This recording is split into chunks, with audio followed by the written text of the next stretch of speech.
I'm here with Scott Butterbaugh. And Scott, I just want to thank you so much for taking the time to talk to us today about your upcoming appearance at Sojourners Presents a Night of Roots and Blues at the Majestic. And I want to find out a little bit more about you as an artist. So thanks very much. You're welcome. It's a pleasure to be here. All right. So you've been playing music for a really, really long time.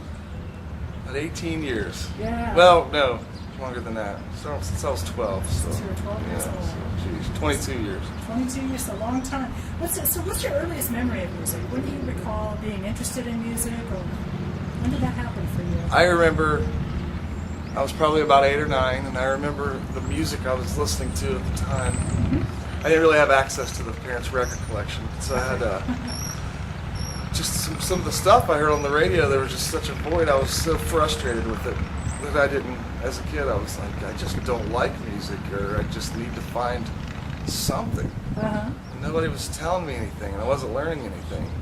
Huh. So I just kind of forgot about it for a few years, and then I went to watch a performance at the Majestic, and it was several bands. I was 12, and that night I just went home. My uncle lived next door, and I asked him to show me some chords. Because that night I heard the songs, and I still didn't hear any stories. I wasn't getting any information from these people. What information were you looking for? Just anything. A story. Tell me something interesting. Tell me. That's before I'd heard any real folk singers, stuff like that. And then that's what I wanted to do. Yeah. I wanted to be descriptive. Okay. Everything I heard was like a research paper. Okay. I wanted something. From the heart? Something from the heart. You could relate to, and something Yeah. real? All right. So you're 10, 11, you go to your uncle who plays guitar, I'm Yeah. guessing. So he plays... Country music, country guitarist. Still is. Yeah. And that was the person in your family that was really musically inclined? He was a guitar player. Okay. And so you got your first guitar when? At 12. What'd you do? What'd you do with as soon as you got that guitar? What started I happening? tried to learn how to tune the thing, and I'd just take it next door to him to have him tune it. And he showed me a couple chords, and I'd just practice them all day long. Mm-hmm. You remember the first song you learned to play? It was "It'll Shine When It Shines," if that's the correct title, by Ozark Mountain Daredevils. Okay. When did you start writing your own songs? Right as soon as I could piece chords together. And were you telling stories? Yep. Stories about the day and what was going on at the time and what I did at school and just whatever. Did it become your outlet to express yourself? Yeah, absolutely. What's going on in your life? Yeah.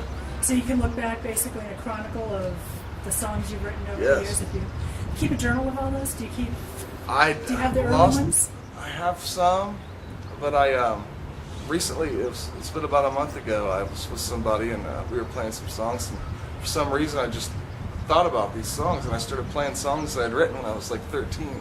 And I remembered like 3 or 4 of them, and it was amazing. Well, that's cool. You're able to remember? I remembered a majority of the entirety of the songs. Did you really? It was really neat. Did they make sense to you? Yeah, and it was like I was telling my own future, because some of the stuff just makes so much sense now. Really? Yeah, I was way ahead of myself.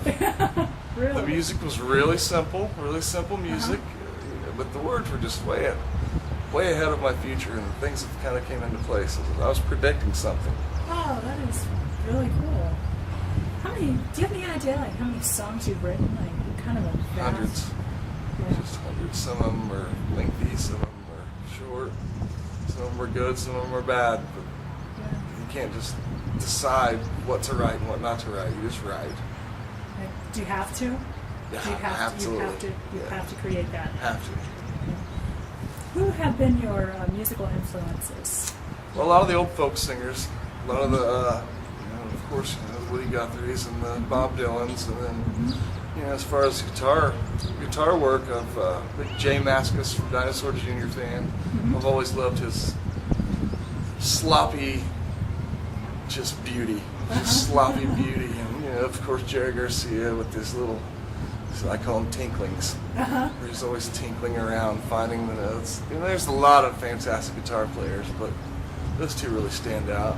I think I've created my own cross between the two, where I'll never be either one of them. I'm only going to be myself.